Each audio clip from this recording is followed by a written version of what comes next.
السلام علیکم ورحمۃ اللہ وبرکاتہ نحمده ونصلي على رسوله الكريم اما بعد اعوذ باللہ من الشیطان الرجیم بسم اللہ الرحمن الرحیم لقد كان لكم في رسول اللہ اسوة حسنہ صدق اللہ العظیم۔ اللہ کے اس پاک کلام اور نبی کریم صلی اللہ علیہ وسلم پر درود اور سلام کی روشنی میں ہم سب کی نشست آج الحمدللہ مجموعی طور پر 50ویں مرحلے میں داخل ہو رہی ہے، یعنی اسلامی تاریخ اور افکار کے موضوع پر 28 اکتوبر سن 2016 سے جو سلسلہ شروع ہوا وہ پوری کامیابی کے ساتھ الحمدللہ اللہ کا ہی فضل ہے کہ آج 50واں لیکچر ہے، اور اس دوران میں اس نسبت سے کہ ہم سب دین کی فکر کو موجودہ زمانے میں سمجھنے والے اور اس کا ساتھ دینے والے اور دین کے امن و امان کے پیغام کو پھیلانے والوں میں ہم شامل ہو جائیں، اس فکر سے مسلسل ہم شریک ہو رہے ہیں اور محنتیں الحمدللہ جاری ہیں۔ آج تیسرے مرحلے کا جو 10واں عنوان ہے دور یزید کا اختتام، زوال اور اموی حکومت کا استحکام۔ آپ کو یاد ہے کہ گزشتہ نشست میں ہم لوگوں نے معرکہ کربلا اور اس سے حاصل ہونے والا سبق اس کے بارے میں مذاکرہ کیا تھا کہ سبق جس انداز کا ہمیں حاصل کرنا چاہیے تھا اس انداز کے سبق کو حاصل کرنے میں ہم کہیں نہ کہیں پیچھے ہوتے ہوئے نظر آ رہے ہیں۔ مثالوں میں یہ بات بھی آئی تھی، اور اس کے بعد اور اس نشست کے درمیان میں 9، 10 اور 11 نومبر کو 3 عظیم الشان ایسی شخصیات جو ہندوستان سے خالص تعلق رکھتی ہیں، ان کی قربانیاں، ان کے خیالات حضرت حسین رضی اللہ تعالیٰ عنہ کی قربانیوں سے جڑے ہوئے بھی ہمیں نظر آتے، جس میں خاص طور پر حضرت ٹیپو سلطان شہید رحمۃ اللہ علیہ۔ ایک تو نسبت بھی وہی، دوسرے کام بھی وہی، کہ جس طرح سے سیدنا حضرت حسین رضی اللہ تعالیٰ عنہ بے سر و سامانی کے عالم میں آپ نے جو قدم اٹھایا، اس قدم کے بعد ایک ظالم اور جابر حکومت کے خلاف ایک عملی نمونہ امت کے سامنے آیا کہ ہر زمانے میں کس طریقے پر قدم اٹھایا جا سکتا ہے، تو اسی کا پرتو اور اسی کا عکس آپ حضرت ٹیپو سلطان شہید رحمۃ اللہ علیہ کی زندگی میں بھی ہم سب دیکھ سکتے ہیں کہ بظاہر منافقوں کی تعداد ٹولے میں، بظاہر اطراف حالات ناسازگار، بظاہر طاقت کچھ دنوں کے لیے سر چڑھ کر کے بول رہی تھی کہ جس کا دعویٰ تھا کہ حکومت برطانیہ کا سورج کبھی غروب نہیں ہوتا، ہمیشہ عروج پر رہتا ہے، اور اتنا بڑا علاقہ ہے کہ ایک جگہ ڈوبا تو دوسری جگہ دکھائی دیتا ہے، لیکن اس کے باوجود بھی انہوں نے ایک شیر کی زندگی بسر کر کے اپنی جان کو قوم اور ملت کے نام پہ قربان کر دیا۔ کاش ان کے ہی سبق کو یہ ملک ہی سمجھ جاتا، تو اس وقت خطبے میں، پچھلے جمعے کے خطبے میں ہم نے یہ مثال بھی دی تھی کہ حضرت شہید رحمۃ اللہ علیہ کے زندگی سے 3 ایسی مثالیں ہیں کہ اگر وہ لے لی جائیں تو یہ ملک ترقی پذیر نہیں بلکہ ترقی یافتہ خود بخود بن جائے گا۔ کسی بھی ملک کو ترقی یافتہ بننے کے لیے کم از کم 3 چیزیں درکار ہوتی ہیں۔ ایک تو فکری ارتقاء تعلیم سے آتی ہے، اور تعلیم ہمہ جہت اوور آل پورے کینوس کے ساتھ۔ نمبر 2 معاشی توازن، اکنامیکل بیلنس۔ Number 3 technology. یہ تینوں چیزیں ایسی ہوتی ہیں جس قوم و ملت میں پائی جاتی ہیں، وہ قوم خود بخود ترقی کرنے لگتی ہے اور لوگ اسے فالو کرتے۔ حضرت شہید رحمۃ اللہ علیہ تعلیم کے بارے میں، اخلاقی تعلیم، سائنس اور ٹیکنالوجی کی تعلیم کے لیے جامع الامور کا قیام، معاشی بیلنس کے لیے ایگریکلچر کو ڈیولپ کرنا، انٹرنیشنل منڈیاں اپنی باہر قائم کرنا، انڈسٹریز لگانا، اور بینکس کے ذریعے غریبوں کو اوپر لانے کی فکر کرنا، حضرت شہید رحمۃ اللہ علیہ نے عملی طور پر انجام دیا تھا، جس کا غیروں نے بھی اعتراف کیا۔ ٹیکنالوجی، اور ظاہر سی بات ہے کہ جب ناسا نے اس بات کا اقرار کر لیا ہے کہ میزائل اور راکٹ ٹیکنالوجی کے موجودین میں، فاؤنڈرز میں ان کا نام ہے، تو اگر سورج کی طرف بھی کوئی مشن جا رہا ہے تو اس میں ٹیپو سلطان شہید رحمۃ اللہ علیہ کا نام تو شامل ہوگا۔ یہ تینوں چیزیں ملک تعصب کا چشمہ اتار کر اسے اختیار کر لے تو باہر سے کچھ لینے کی ضرورت نہیں. گھر میں یہ مثالیں موجود ہیں. اگر ملک نہیں لے رہا ہے تو ہم اور آپ کیوں نہیں لیتے؟ ایسی شخصیات اللہ نے ہمیں دی اور اسی کا نمونہ حضرت سیدنا حضرت حسین رضی اللہ تعالیٰ عنہ کی زندگی میں ہمیں نظر آتا ہے. اور حضرت سیدنا حسین رضی اللہ تعالیٰ عنہ نے اپنی زندگی میں جس انداز سے قربانی دی، صرف ان کی ہی قربانی نہیں، ان کے بھائی کی قربانی بھی کچھ کم نہیں تھی. حضرت حسن رضی اللہ تعالیٰ عنہ کی قربانی بھی کچھ کم نہیں تھی. ایک ایسی عظیم الشان قربانی کہ جس قربانی کے بارے میں ہم نے سنا بھی کہ اگر انہوں نے امیر معاویہ رضی اللہ تعالیٰ عنہ کے ساتھ معاہدہ نہ کر لیا ہوتا اور حکومت کو قربان نہ کیا ہوتا تو یہ 20 سالوں کے اندر پوری دنیا میں اسلام کی تعلیم جو پہنچ رہی تھی، رسوخ جو حاصل ہو رہا تھا، نہیں ہو سکتا تھا. کربلا ایک تو کیا کئی کربلا مچ گئے ہوتے، کوفہ بصرہ مدینہ تباہ ہو گیا ہوتا. لیکن سیدنا حضرت حسن رضی اللہ تعالیٰ عنہ کا یہ قدم تھا کہ آپ رضی اللہ تعالیٰ عنہ کے اس قدم سے امن اور امان قائم ہوا. آئیے ایک چھوٹی سی عبارت اسی عنوان سے ہم سب جاننے کی کوشش کرتے ہیں کہ جس میں ان دونوں حضرات کے اقدام میں امت کی کیا رہنمائی تھی. اور یہ مفکر اسلام مولانا سید ابو الحسن علی ندوی رحمۃ اللہ علیہ کے الفاظ ہیں اور انہوں نے عنوان دیا ہے حضرات حسنین رضی اللہ تعالی عنہما کے اقدام میں امت کے لیے رہنمائی. اقتباس مولانا سید ابو الحسن علی ندوی رحمۃ اللہ علیہ. حضرات حسنین رضی اللہ عنہما، حضرات حسنین جب لفظ استعمال ہوتا ہے تو ہم سب کو سمجھ جانے چاہیے حضرت حسن اور حضرت حسین رضی اللہ تعالی عنہما. حضرت حسنین کا معاملہ بھی آیات الہی اور اللہ تعالیٰ کی نشانیوں میں سے. ایک مفکر لکھ رہے ہیں، مورخ لکھ رہے ہیں کہ اللہ کی نشانیوں میں سے ہیں.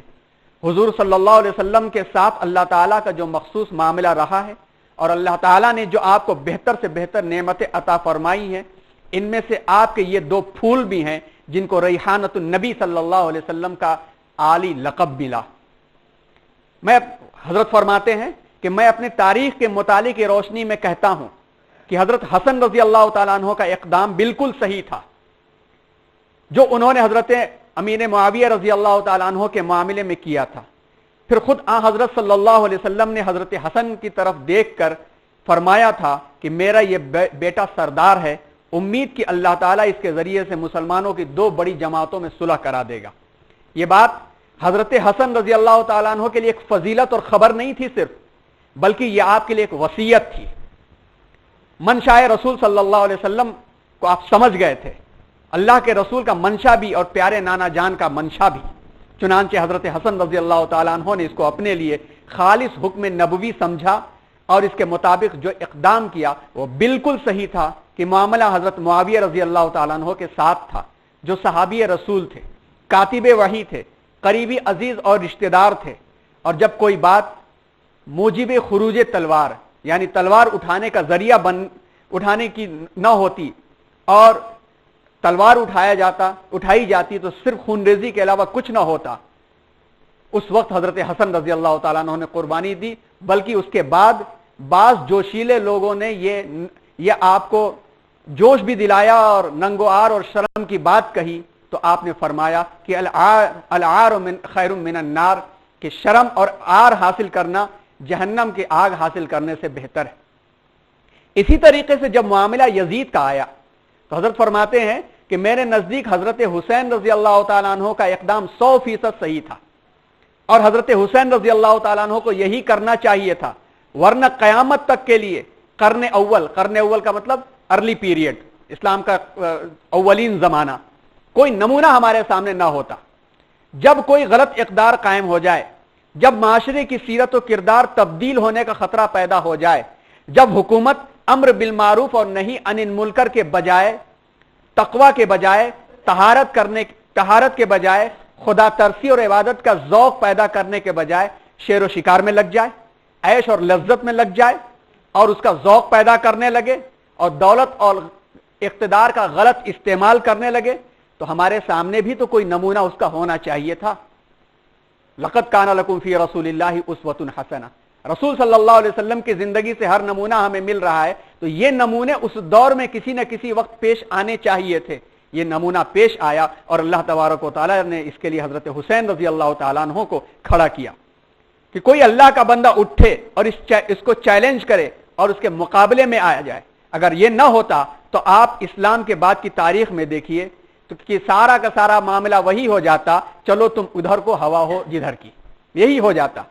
جو غلط اقتدار آ جاتا, جو غلط حکومت قائم ہو جاتی, بس ہم اس کے تابع بن جاتے کہ یہی تقدیر الہی ہے.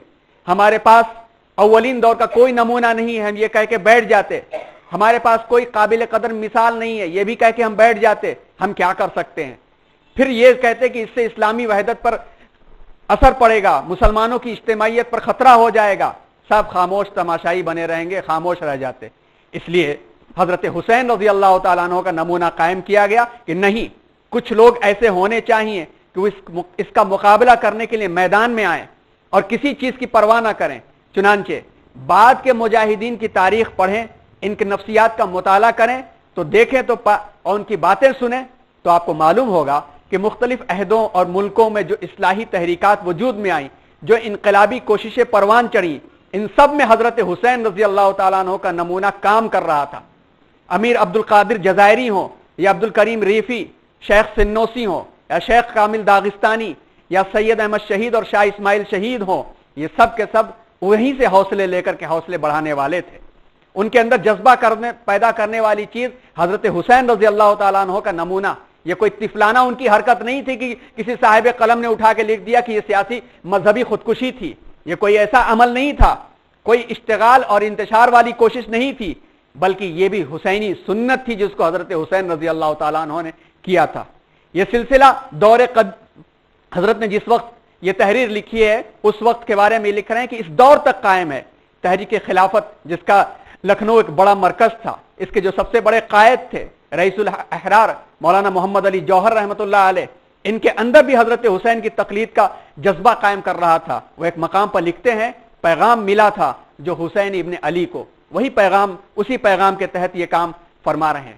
اسی طرح آگے دیکھیے حضرت حسین رضی اللہ تعالیٰ عنہ کا جو اقدام تھا اس سے کہاں کہاں تک اثرات پہنچتے ہیں.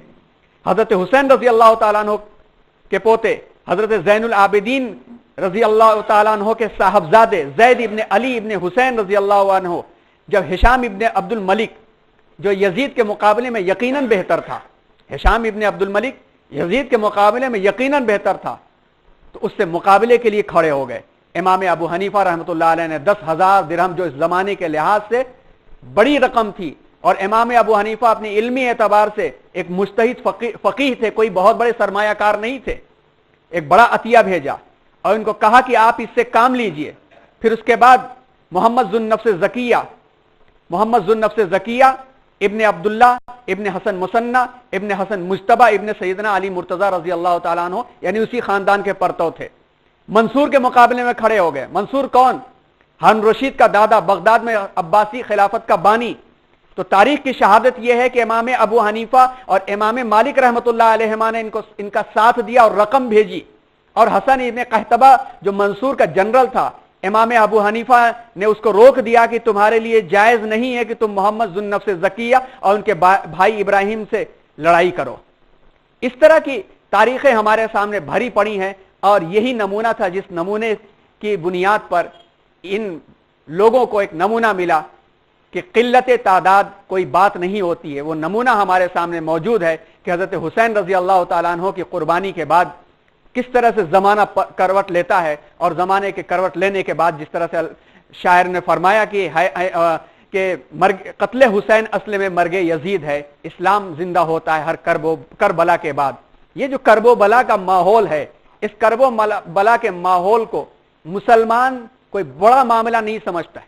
مسلمان ہمیشہ اپنا انٹراسپیکشن شروع کرتا ہے کہ یہ جو حالات ہیں یہ حالات رہ نہیں جائیں گے, اور ان حالات کے برپا کرنے والے بھی نہیں رہ جائیں گے, اور وہ ڈر کر کے کہ نہیں حالات ایسے نہیں ہے, نہیں کھڑے ہونا چاہیے, یہ ڈر کر کے امت مسلمہ نہیں بیٹھتی ہے. امت کی پہچان بھی یہ نہیں ہے.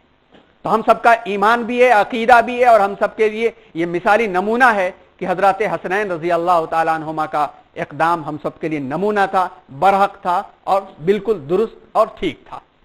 اس کے بعد آئیے اب ہم پھر سے اسی تاریخ سے جوڑتے ہیں کہ پچھلی نشست میں ہم سب نے یہاں تک بات کو مکمل کیا تھا کہ حضرت حسین رضی اللہ تعالیٰ عنہ شہید ہو گئے اور ان کے اہل خانہ مظلومانہ یزید کے دربار میں پیش ہوئے۔ اس کے بعد تاریخی روایات اور حوالوں میں یہ بات آتی ہے، جو موقر مورخین ہیں ان کے بھی قلم یہاں پر اس بات کو لکھتے ہیں کہ حضرت حسین رضی اللہ تعالیٰ عنہ کے اہل خانہ کے ساتھ وہ ظالمانہ رویہ یزید نے نہیں رکھا جو ظالمانہ کردار معرکہ کربلا میں پیش آیا تھا۔ انہی بنیادوں پر مورخین کے کئی طبقے ہیں، بعض طبقہ اس بات کی دعوت دیتا ہے کہ یزید کی اس میں کوئی غلطی نہیں تھی، اور بعض طبقہ ہر چیز کا یزید کو مستحق ٹھہراتا ہے۔ بعض اس بات کو پیش کرتے ہیں کہ عبید اللہ ابن زیاد کا ہی سب سے بڑا اس کے اندر کردار تھا، تاہم جو بھی کردار رہا ہو، اچھا رہا ہو یا برا رہا ہو، وہی شخص ذمہ دار ہوتا ہے جو صاحب کرسی ہوا کرتا ہے، وہی شخص ذمہ دار ہوا کرتا ہے۔ لہذا یزید کو ان کرداروں سے، ان ذمہ داریوں سے مورخین نے نہ تو بری کیا ہے، موقر مورخین نے نہ بری کیا جا سکتا ہے۔ اگر ایک طرف مان لیا جائے کہ یزید نے اس بات کو کہا تھا کہ حملہ نہ کیا جائے جب تک کہ وہ حملہ نہ کریں، اس سے اگر اس کو کوئی شخص بری کرتا ہے تو اس دور کے 3 بڑے مظالم میں حرم مدنی کی پامالی کے بارے میں کیا دلیلیں دی جا سکتی؟ جس حرم مدنی کے بارے میں ہر مسلمان جانتا ہے کہ یثرب سے نبی خدا صلی اللہ علیہ وسلم نے اس کو مدینۃ الرسول کا لقب دیا تھا۔ آپ کے داخل ہوتے ہی بیماریاں، آزاریاں، پریشانیاں یوں دور ہو گئی تھی کہ آپ صلی اللہ علیہ وسلم کے اقوال مدینے کی فضیلت کے بارے میں پڑھیں تو پورا باب بنتا ہے، اور اس سے بڑھ کر کے اور کیا ہو سکتا ہے کہ یہاں تک فرما دیا کہ دجال پوری دنیا میں تانڈو مچائے گا اور اس کی حرکتوں سے دنیا عاجز ہو جائے گی، وہ مدینے میں داخل نہیں ہو سکے گا۔ مدینے میں دجال اور طاعون داخل نہیں ہو سکیں گے۔ مدینے کی گلیوں اور مدینے کے کوچوں کی تعریف بیان فرمائی گئی، مدینے کے درختوں کے پھلوں کے بارے میں دعا فرمائی گئی کہ اجوا کھجور آج دنیا میں پھلوں کے اندر ایک ایسا ممتاز کھجور اور ایک ایسا پھل ہے جو نہ صرف غذا ہے بلکہ دوا بھی ہے۔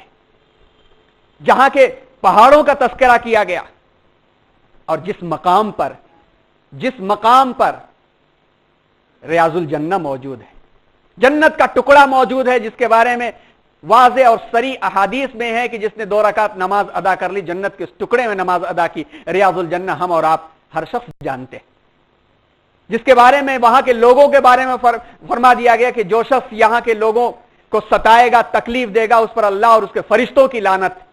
آپ بخاری کی، مسلم کی اور حدیثوں میں آپ ان حدیثوں کو پا سکتے ہیں۔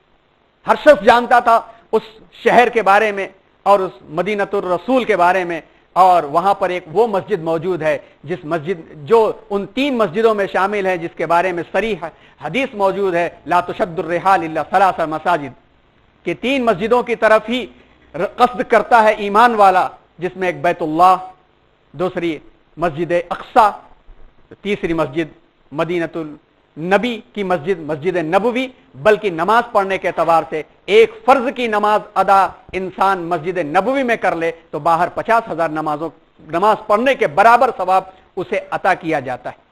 جہاں پر نبی آرام فرما رہے ہیں کہ اب وہاں پہنچ کر کے سلام کرنے والوں کے سلام کو خود وہ سنتے ہیں، ایسے مقام پر جو یزید کا ظلم ہوا، اس سے کس طرح سے اسے بری کیا جا سکتا ہے؟ کیا واقعہ ہوا تھا؟ واقعہ حرہ کے نام سے یہ مشہور ہے، آئیے اسے آگے دیکھتے۔ تیسرا، حرم مکی پر حملہ۔ حرم مکی پر حملہ، اور یہ وہ مقام جہاں پر نبیوں نے طواف کیا، فرشتے ہر دم محو طواف رہتے، زمین کا افضل ترین حصہ، زمین کا افضل ترین حصہ، اور ایسا افضل ترین حصہ کہ ایک ایمان والا سچے دل سے جب جاتا ہے، جا کے حج کر کے واپس آتا ہے تو ایسا ہو جاتا ہے گویا اس کی ماں نے آج ہی اسے پیدا کیا ہے، معصوم ہو جاتا ہے، گناہوں سے پاک ہو جاتا ہے۔ حرم مکی پر حملہ، اور اسی کی اجازت سے حملہ ہوا، اور حملے کے بعد کعبے پر پتھر برسائے گئے، کپڑے اور لکڑیاں جل گئیں، اور ایک حصہ منہدم ہو گیا۔ ظاہر سی بات ہے کہ کوئی شخص یہ کہے، ارے میں نے تو صرف لشکر بھیجا تھا، میں نے تو صرف لشکر بھیجا تھا، میں نے یہ تو نہیں کہا تھا آگ برسانے کے لیے۔ اب تم نے کہا اسے جا کے 2 جھاپڑ مار آؤ، اور یہ کہو کہ ارے میں نے کہا تھا کہ اپنے بچے سے جھاپڑ مروانا، وہ لوہ پرش کے ہاتھ سے جھاپڑ مروا دے تو کیا یہ کہا جائے کہ اس کی غلطی نہیں ہے؟ یہ 3 مظالم ایسے تھے جن مظالم کے بارے میں مورخین نے لکھا ہے کہ یہ مظالم ایسے تھے کہ ان مظالم سے بری نہیں کیا جا سکتا، اور واقعہ حرہ کے نام سے مدینہ منورہ کا واقعہ مشہور ہے، اور اسلامی تاریخ میں پہلا عوامی قتل عام بھی یہی ہے۔ اسلامی تاریخ میں حضرت عثمان غنی رضی اللہ تعالیٰ عنہ کے اوپر جو حملہ ہوا وہ انفرادی معاملہ تھا۔ حضرت عثمان غنی رضی اللہ تعالیٰ عنہ کو چھوڑ کر ان کے دشمنوں نے، فتنہ پروروں نے، پہرا دینے والے لوگوں کو بھی نہیں چھوا، ان سے تعرض نہیں کیا۔ جنگ جمل ہوئی تو جو میدان میں آئے انہی سے تعرض ہوا، جنگ صفین ہوئی تو جو میدان میں آئے انہی سے معاملہ ہوا۔ گھر میں بیٹھے ہوئے لوگوں کے اوپر نہ اس سے پہلا حملہ کیا گیا تھا، نہ پبلک کو لوٹا گیا تھا۔ واقعہ کیا ہوا؟ واقعہ یہ ہوا کہ حضرت حسین رضی اللہ تعالیٰ عنہ کی شہادت کوئی ایسا چھوٹا واقعہ نہیں تھا، کسی کو توقع نہیں تھی کہ اتنا بڑا معاملہ کر دیا جائے گا۔ ڈرے تو تھے لوگ، کوفہ کے لوگوں سے بھی لوگوں کو ڈر تھا کہ حضرت علی کے ساتھ بار بار غداری یہاں کے بسنے والے لوگوں نے کی، کہیں ان کے ساتھ بھی ایسا معاملہ پیش نہ آئے، جس کی تفصیلات پچھلے ہفتے آئی۔ وصیت کی لوگوں نے، نصیحت کی، قریبی لوگوں نے بھی کی، بھائیوں نے بھی کی، لیکن حضرت حسین کو اللہ کی طرف سے وہ رہنمائی ملی تھی کہ آپ کا قدم اٹھانا ضروری تھا۔ عوام کے دل و دماغ میں یہ بات نہیں تھی کہ اس طرح سے خانوادہ رسول اور اہل بیت کو مظلومانہ شہید کر دیا جائے گا۔ یہ واقعہ، اس واقعے نے ایک ہنگامہ برپا کر دیا۔ ایک تو یوں ہی لوگ اس حکومت سے خوش نہیں تھے، لیکن بیعت اور معاہدہ اس لیے کر لیا تھا کہ شر کے بعد فتنے اور جنگ کی آگ میں عالم اسلام کو ڈھکیلنے کے بجائے ہم دین اور تعلیم اور تبلیغ کا کام اتحاد کے ساتھ کریں، لیکن کسی کو توقع نہیں تھی کہ اس طرح کی تاناشاہی وجود میں آئے گی۔ اس خبر نے خاص طور پر مکے اور مدینے کے لوگوں کو بہت مشتعل کر دیا، جہاں ابھی بڑوں میں سے چند بڑے موجود تھے اور بڑوں کی اولادیں موجود تھی جنہوں نے اس کردار کو پسند نہیں کیا تھا۔ ایسے عالم میں حضرت عبداللہ ابن زبیر رضی اللہ تعالیٰ عنہ مکہ مکرمہ میں تھے، اور مدینہ منورہ سے براہ راست رابطہ تھا، آنا جانا تھا، اور وہاں پر لوگ موجود تھے۔ سن 63 ہجری میں جب واقعہ کربلا ہو گیا تو یزید نے اپنے ایک عزیز عثمان ابن محمد ابن ابی سفیان کو مدینے کا امیر یعنی وہاں کا گورنر بنا کر کے بھیجا۔ اس نے معزز اہل اور تاکید یہ کی کہ وہاں جا کر کے پھر سے بیعت کو ریویژن کریں، اس کو دہرائیں۔ یہ صاحب آنے کے بعد انہوں نے موقع کی نزاکت کو سمجھا اور ایک سیاسی طریقے پر مدینہ منورہ کے معزز لوگوں کا وفد بنایا، گروپ بنایا کہ آپ جا کر کے دیکھو، جیسا تم سن رہے ہو ویسا یزید نہیں ہے، آپ جا کر کے خود دیکھ کر کے آؤ۔ جس میں بڑے بڑے لوگ گئے، عبداللہ ابن حنظلہ بھی شامل تھے، اور ہم سب جانتے ہیں کہ حضرت حنظلہ کون تھے؟ جن کو فرشتوں نے غسل دیا تھا، جن کو فرشتوں نے لے آ کے غسل دیا، ان کی لاش واپس آئی تھی۔ ان کے بیٹے عبداللہ ابن حنظلہ بھی شامل تھے اور دیگر بزرگان دین بھی تھے۔ یہ حضرات گئے، اور جانے کے بعد جب وہاں پہنچے تو یزید نے خوب انعام دیا، ان لوگ خوب پیسے دیے، خوب دولت دی، اور ان حضرات نے لے لیا۔ لے کے جب واپس آنے کے بعد مدینے کے لوگوں کو جمع کیا، اور اس میں خاص طور پر حضرت ابن حنظلہ نے، انہوں نے کہا کہ جو چیزیں ہم دیکھ کر کے آ رہے ہیں کہ وہ شراب پیتا ہے، رقص و سرود میں مست ہے، خدا کی قسم کوئی مہدی ہوتا تو اسے جہاد ضرور کرتا۔ انہوں نے جو رپورٹ دی، ان کو مال و دولت کی لالچ نے مبتلا نہیں کیا، تو لوگوں نے کہا پھر انعام و اکرام پیسہ دولت لے کے کیوں چلے آئے؟ کہا اس لیے لے کر کے آئے تاکہ ہمارے پاس سرمایہ ہو، ہم اس کے خلاف تیاریاں کریں گے۔ مدینے کے لوگوں میں اشتعال ہو گیا، اور مدینے کے لوگوں نے بغاوت کر دی کہ ایسی حکومت کے خلاف ہم نہیں رہیں گے۔ ایک تو اہل بیت شہید ہوئے ہیں، اور بغاوت کر دی۔ یزید کو پتا چلا تو یزید نے پھر انہی دونوں لوگوں کو پیغام بھیجوایا جنہوں نے کربلا کے میدان میں کامیابی حاصل کی تھی، جس میں عمر ابن سعید ابن العاص اور دوسرے عبید اللہ ابن زیاد۔ ان دونوں کو پیغام بھیجا۔ پہلے کہا عمر ابن سعید سے کہ آپ جاؤ، جا کر کے اہل مدینہ کو صحیح کرو، تو انہوں نے کہا میں معذرت چاہتا ہوں، خانوادہ رسول کے خون سے میرے ہاتھ تر ہیں، مدینے پر حملہ لینے کی کرنے کی میں جرت نہیں کر سکتا۔ کیا وہ کم میرا گناہ ہے کہ میں اس وبال کو بھی اپنے سر لوں؟ مزے کی بات تو یہ ہے کہ عبید اللہ ابن زیاد جس کو وہ لوگ جو یزید کی طرفداری بھی کرتے ہیں وہ بھی اس کو گناہگار مانتے ہیں کہ یہی سب سے بڑا گناہگار تھا، اس کو یزید نے پیغام بھیجوایا تو اس نے بھی معذرت کر دیا کہ مدینۃ الرسول پر حملہ اور نواسہ رسول کا قتل دونوں کو میں ایک ساتھ جمع کر کے گناہگار نہیں بننا چاہتا۔ اس نے بھی جرأت نہیں کیا. تو پھر یزید نے مسلم ابن عقبہ نام کے ایک افسر کو 12,000 فوجی لشکر بنا کر کے بھیجا، جس میں اکثریت تعداد فوجیوں کی رکھی جو گئی وہ مسیحیوں اور موالیوں کی رکھی گئی. کیونکہ آپ پچھلی مرتبہ آپ لوگوں نے سنا کہ یزید نے جو مشورہ کیا تھا حضرت حسین رضی اللہ تعالیٰ عنہ کے بارے میں، فائنل مشورہ اس نے اپنے وزیر، مسیحی عیسائی وزیر تھا، اس سے کیا تھا. اور ظاہر سی بات ہے کہ ڈیوائڈ اور رول جس کا بہت پرانا منصوبہ ہو اور جو آج کے زمانے تک یہی صورتحال، وہ کہاں اچھا مشورہ دے سکتا ہے. اور مدینے پر جرأت کر سکتے ہیں وہی جن کے دل کے اندر ایمان کی رمق نہیں ہوگی.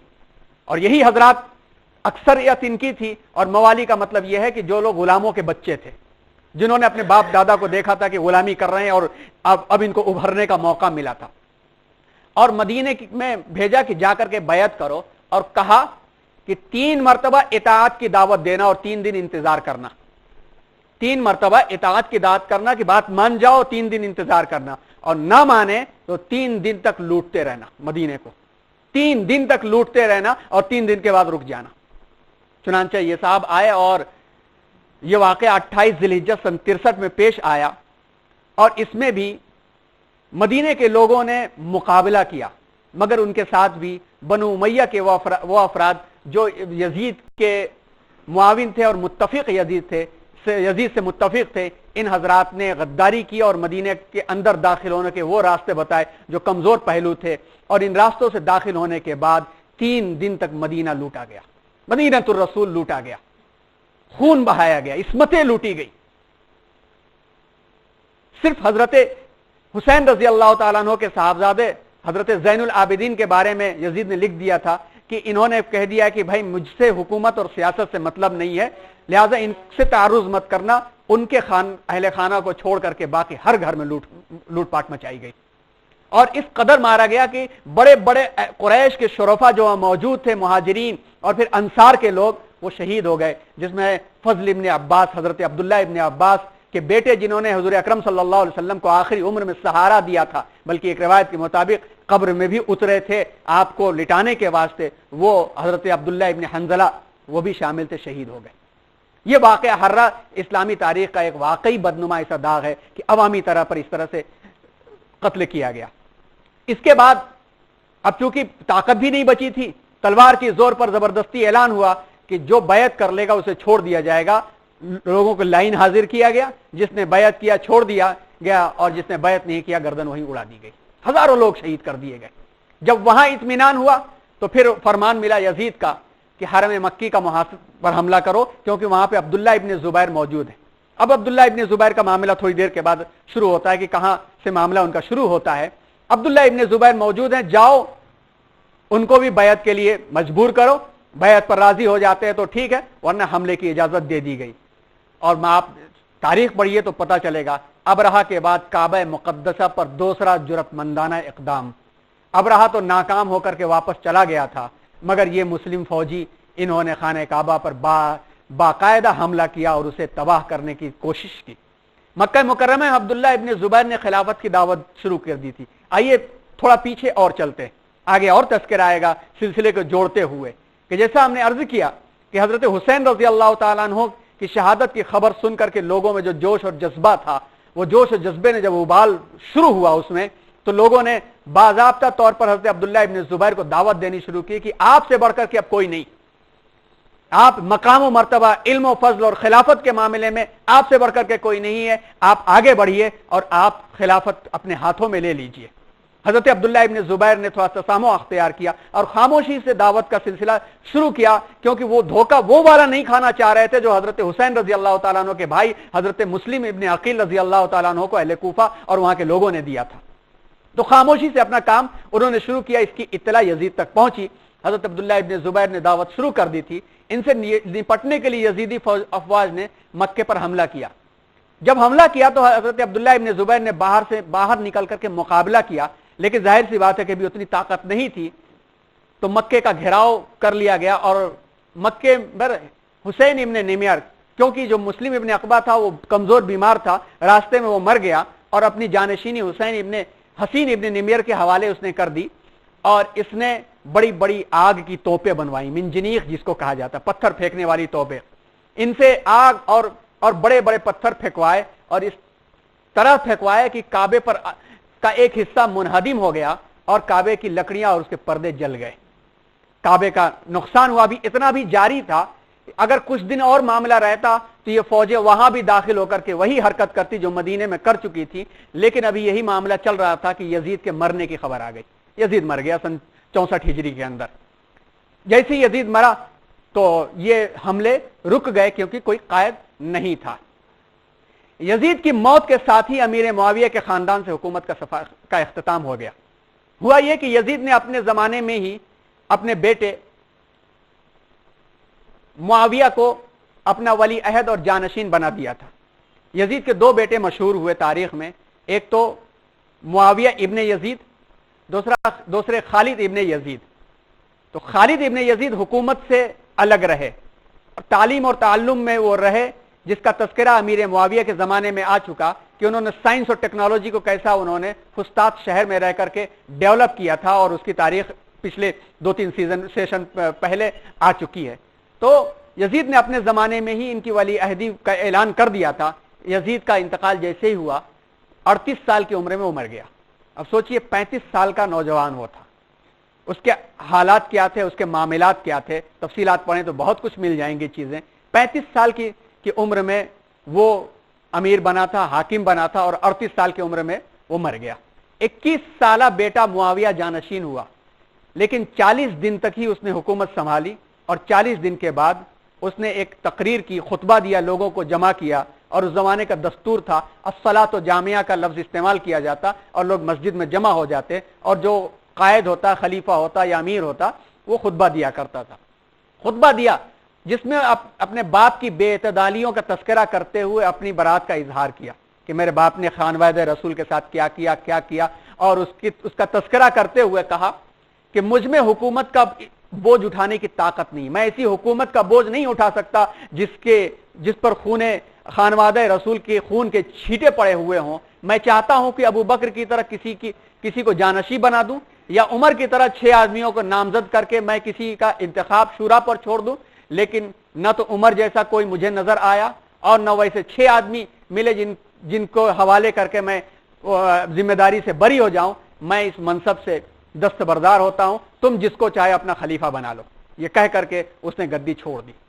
کہا جاتا ہے کہ اس کے بعد چونکہ وہ خود بھی بیمار رہتا تھا, کہا جاتا ہے کہ کچھ دنوں کے بعد اس کا انتقال بھی ہو گیا, لیکن تاریخی حقائق میں ایک چند روایات ایسی بھی ملتی ہیں کہ باقاعدہ اسے زہر دے کر کے راستے سے ہٹا دیا گیا. اس طریقے سے یزید کا خاتمہ اور حضرت امیر معاویہ رضی اللہ تعالیٰ عنہ کے خاندان سے حکومت چند سالوں کے اندر ہی ختم ہو گئی. اب عمومی حکومت کیسے قائم ہوئی, اب آگے اس سلسلے کو دیکھتے ہیں کہ جب یزید کا جس وقت انتقال ہوا سن 64 اور 65 ہجری میں عالم اسلام کی صورتحال کیا تھی. عالم اسلام کی صورتحال 4 بڑی طاقتیں ایک ساتھ اوپر اٹھی. اتنا بڑا عالم جس میں ایک حصہ آپ سمجھیے کہ سوڈان کے ساحلوں تک پہنچا ہوا تھا, کیونکہ یزید کے زمانے میں بعض مجاہدین کمانڈر ایسے تھے کہ جنہوں نے حکومت کی پرواہ نہ کرتے ہوئے اپنا کردار انجام دیا, اور سوڈان اور افریقہ کے اندروں تک وہ داخل ہو گئے اور اسلام کا کلمہ وہاں بھی بلند فرمایا. ان علاقوں کو لے لیں تو وہاں سے لے کر کے آذربائیجان, ازبکستان اور اسی طرح سے تاجکستان, اور آگے بڑھے تو کابل کی سرحدوں تک اسلام کا ایک بہت بڑا ڈھانچہ تھا جس کی کوئی ایک قیادت اس وقت موجود نہیں تھی. قیادت اس وقت ایک سوال یہ پیدا ہوتا ہے کہ یہ انتشار جب تھا تو یہ ٹکڑے کیوں نہیں ہو گئے. ٹکڑے اس لیے نہیں ہوئے کہ تابعین اور ان کے شاگردوں نے جو علمی حکومتیں قائم کر رکھی تھی, ان علمی حکومتوں نے اسلام کو دلوں میں اتار دیا تھا کہ جس کے دل میں یہ تعلیم اور اسلام کا نور اتر آیا تھا وہ اسلام کا ہو کر کے رہ گیا تھا, اس کو ان چیزوں سے مطلب ہی نہیں تھا. یہ کام جاری تھا. ایسے عالم میں سن 64 اور 65 ہجری میں 4 بڑی طاقتیں ابھری. عراق اور مصر میں مروان ابن حکم کی, حجاز اور فارس میں عبداللہ ابن زبیر کی, بنو ثقیف کا مختار ثقفی کی بھی ایک طاقت ابھری, کوفہ کے توابین کی بھی طاقت ابھری. آئیے یہاں سے آغاز کرتے ہیں. عراق اور مصر, حجاز اور فارس میں عبداللہ ابن زبیر. عبداللہ ابن زبیر رضی اللہ تعالی عنہما کا تذکرہ بار بار آ رہا ہے. حضرت عبداللہ ابن زبیر حضرت زبیر ابن العوام کے صاحبزادے تھے. حضرت زبیر کی والدہ حضرت صفیہ، حضرت زبیر کی والدہ حضرت صفیہ حضور اکرم صلی اللہ علیہ وسلم کی پھوپھی تھی. حضرت زبیر کو آپ صلی اللہ علیہ وسلم نے جنتی بشارت کے ساتھ ساتھ آپ کو حوار رسول یعنی رسول کے محافظین میں ان کو شامل فرمایا تھا. حضرت عبداللہ ابن زبیر کی دوسری خصوصیت، حضرت عبداللہ ابن زبیر کی والدہ حضرت اسما ذوالنطاقین حضور نے جن کو لقب دیا تھا جب ہجرت حضور صلی اللہ علیہ وسلم فرما رہے تھے اور غار ثور میں آپ نے قیام فرمایا تھا، اس وقت حضرت عبد الرحمن ابن ابی بکر ناشتے لے کر کے آتے. وہ ناشتہ اور توشہ حضرت اسما رضی اللہ تعالیٰ عنہ جو حضرت ابو بکر صدیق رضی اللہ تعالیٰ عنہ کی بڑی بیٹی تھی وہ ناشتہ باندھ کے دیتی تھی. ایک دن ناشتہ باندھنے کے لیے کوئی رسی نہیں تھی تو اپنے ازار بند کو 2 ٹکڑا کر کے اس سے ناشتہ باندھ کر کے رسول کے لیے بھیجا تھا. آپ صلی اللہ علیہ وسلم نے اس سے خوش ہو کر کے ذوالنطاقین کا لقب آپ رضی اللہ تعالی عنہ کو عطا فرمایا تھا. کون تھی یہ؟ عبداللہ ابن زبیر رضی اللہ تعالیٰ عنہ کی والدہ یعنی حضرت زبیر رضی اللہ تعالیٰ عنہ کی اہلیہ محترمہ. اس اعتبار سے حضرت عبداللہ ابن زبیر حضرت ابو بکر صدیق رضی اللہ تعالیٰ عنہ کے نواسے تھے.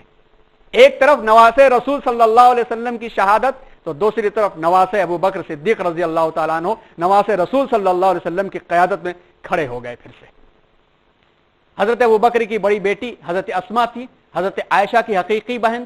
مدینہ منورہ میں سن 2 ہجری میں پیدا ہوئے.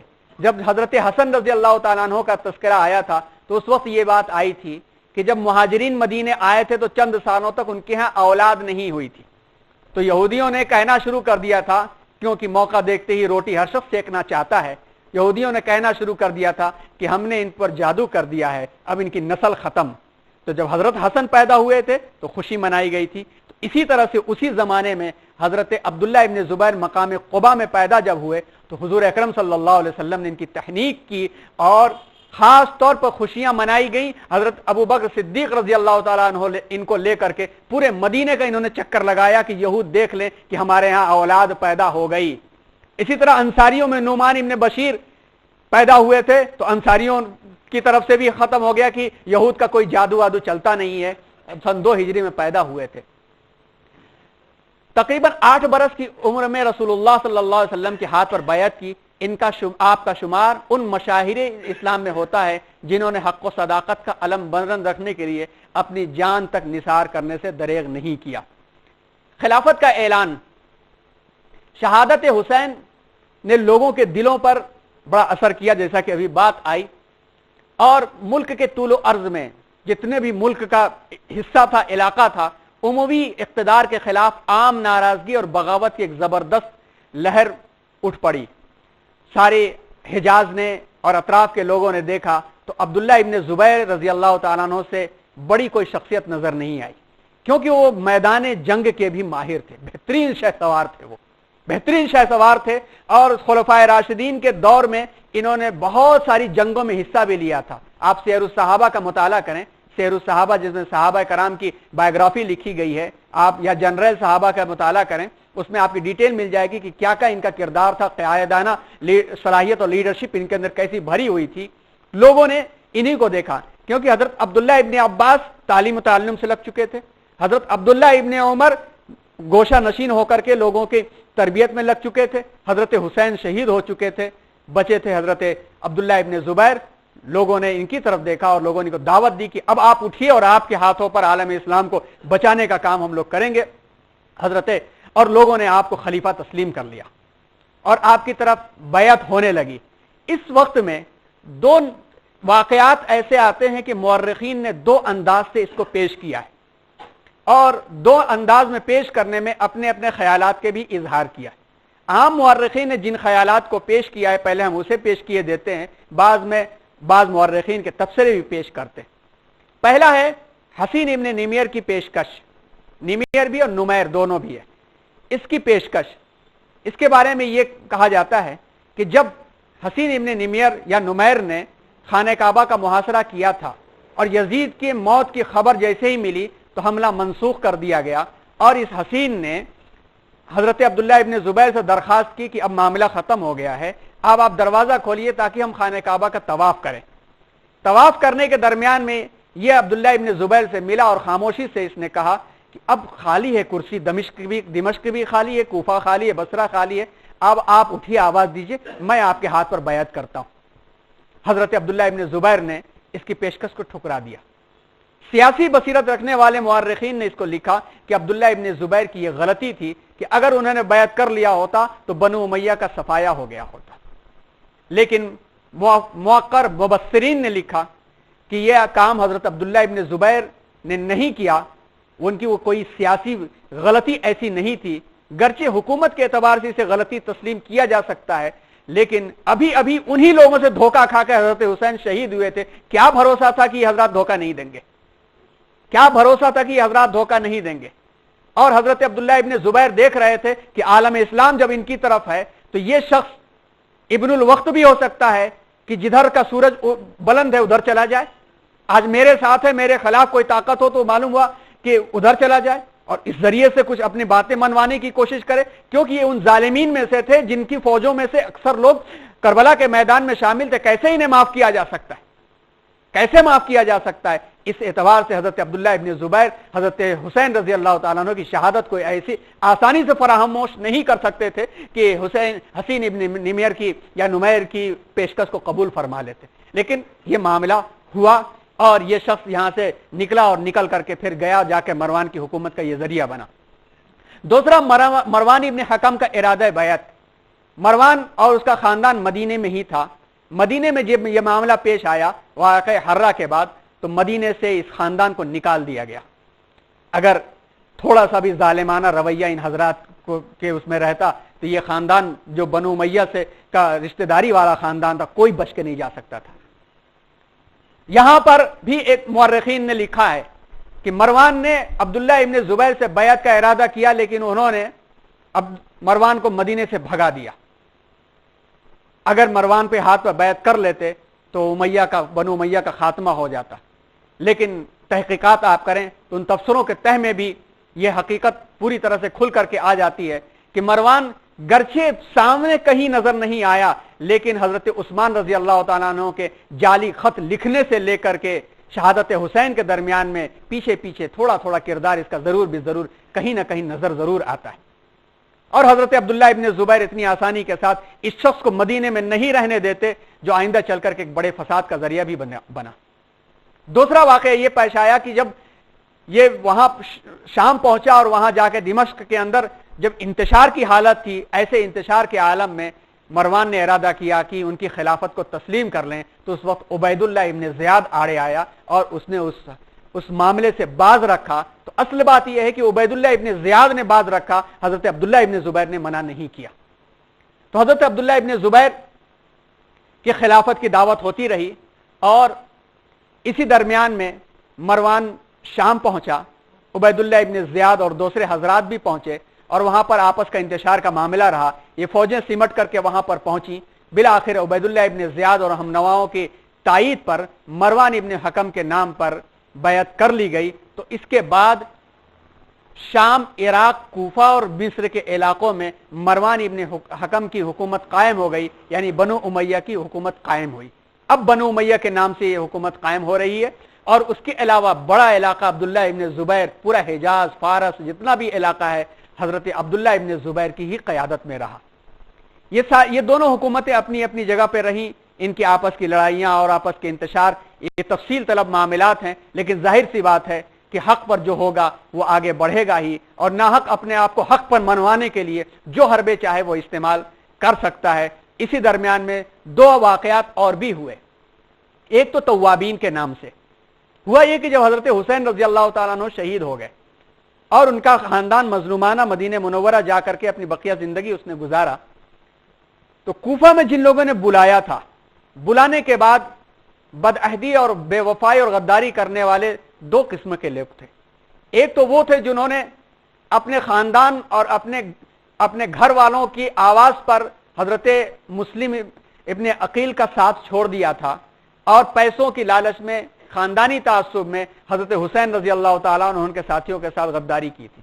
تو دوسرے وہ تھے جو کمزور اپنے آپ کو سمجھتے تھے، طاقت کے بلبوتے پر وہ دب گئے تھے اور دب کر کے ان کا ساتھ چھوڑ دیا تھا۔ بہرحال ظاہر میں کرو یا باطن میں کرو، غلطی تو غلطی تھی۔ اس کے بعد ان کو ندامت ہوئی، دعوت تو دی تھی مگر خوف کی بنا پر ان کی کوئی مدد نہیں کر سکے۔ یہ جب حضرت حسین شہید ہو گئے تو پھر ان کو احساس ہوا کہ ہم کچھ غلط کر گئے، اب اس زندگی کا کیا فائدہ کہ جس زندگی کے اندر نواسے رسول صلی اللہ علیہ وسلم کا خون شامل ہو، ایسی زندگی کا کیا فائدہ۔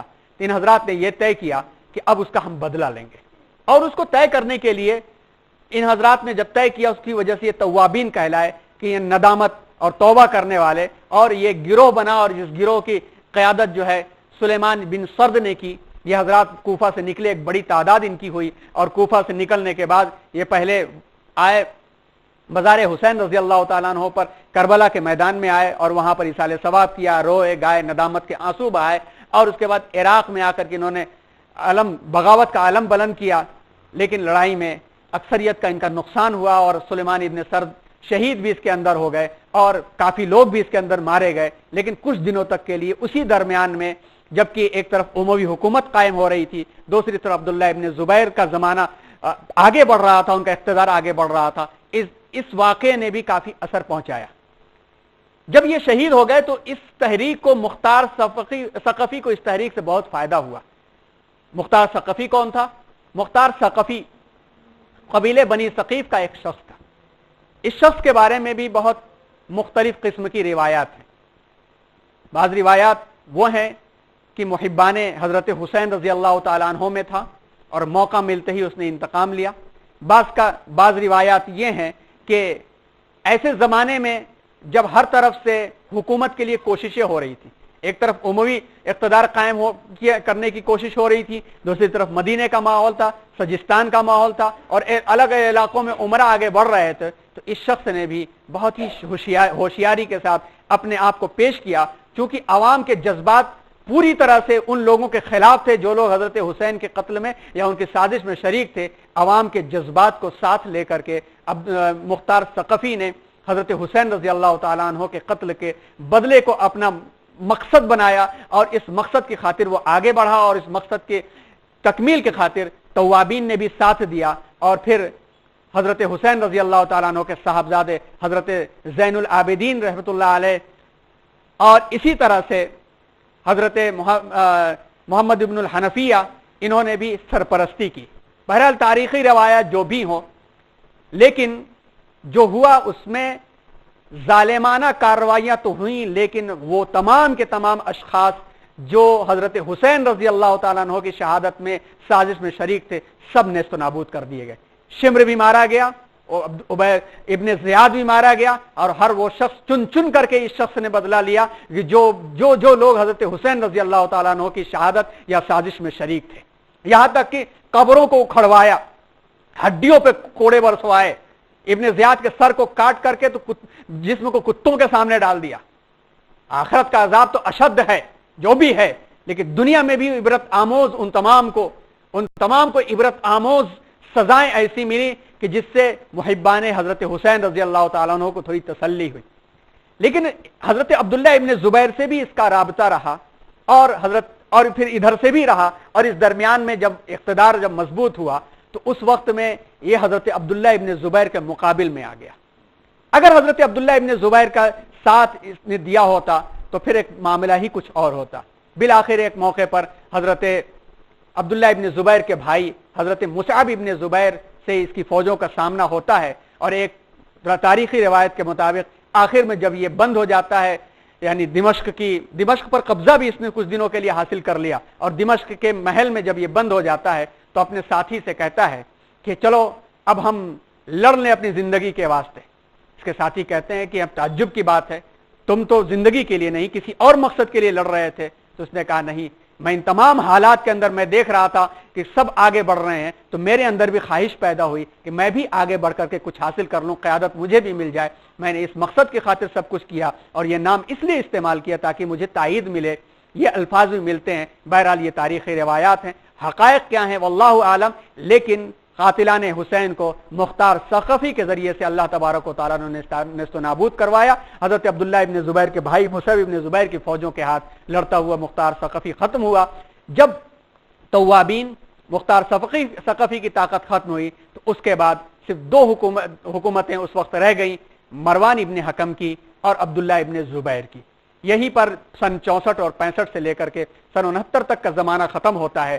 اب اس کے بعد جو زمانہ چلے گا عبد الملک ابن مروان یعنی مروان کا بیٹا عبد الملک، وہاں سے شروعات ہوگی، جس کے مقابلے میں حضرت عبداللہ ابن زبیر شہید ہوئے، جس کا جنرل کمانڈر حجاج ابن یوسف تھا، جس نے خانہ کعبہ پر پھر حملہ کروایا اور خانہ کعبہ کی چھتیں بھی اس سے ٹوٹ گئیں، اور اسی حملے میں حضرت عبداللہ ابن زبیر شہید ہو گئے. اور وہیں سے خلافت بنو امیہ کا استحکام ہمیں نظر آتا ہے. یعنی اس کے بعد سے خلافت بنو امیہ تقریباً 80 سالوں 70-72 سالوں تک بڑے شان و شوکت کے ساتھ عالم اسلام پر حکومت کرتی رہی. بس اس سلسلے کو یہیں پر روکتے ہیں. اس کے بعد کا جو سلسلہ ہوگا اس میں خلفائے بنو امیہ کا تذکرہ کرتے ہوئے ہم اپنے اصل سلسلے پر پھر واپس انشاءاللہ آ جائیں گے. تو آج کے جو تذکرہ تھا، اب آپ سمجھ لیجئے کہ سن 59 سے لے کر کے سن 65 تک، سن 66 تک کے حالات کا تذکرہ تھا، جس میں ہم سب نے اس بات کو سنا کہ حضرت حسین رضی اللہ تعالیٰ عنہ کا قدم بر وقت بالکل صحیح تھا، ہمارے لیے مثال ہے، ہمارے لیے نمونہ ہے. اور اللہ تبارک و تعالیٰ نے ان کے قاتلین کے ساتھ جو رویہ اپنایا، دنیا میں بہت ہی نرمی کا معاملہ ان کے ساتھ کچھ دنوں کے لیے دکھا، لیکن ہر وہ چیز جو ظالم ہو اور اس کے ساتھ نرمی کا معاملہ نظر آ رہا ہو تو یہ ہرگز نہیں سمجھنا چاہیے کہ ظالم کو تائید ہوتی ہے. ظالم کو تائید ہرگز نہیں ہوا کرتی، نہ ظلم کی تائید کرنے والے کی تائید ہوتی ہے. ظلم ایسا مٹتا ہے کہ اس کی قبروں پر بھی نام لینے والے نہیں ہوتے ہیں، مگر جو ظلم کے خلاف کھڑا ہوتا ہے، طاقت نہ بھی ہو تو اللہ تبارک و تعالیٰ اسے شہید کر کے بھی زندہ رکھتے ہیں.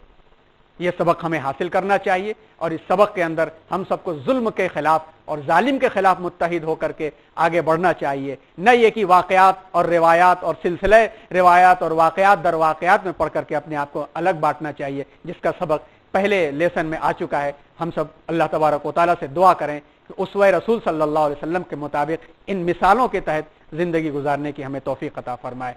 وآخر دعوانا الحمدللہ رب العالمین.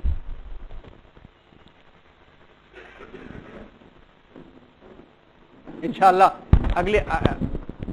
اگلی جو کلاس ہے، چونکہ اس مہینے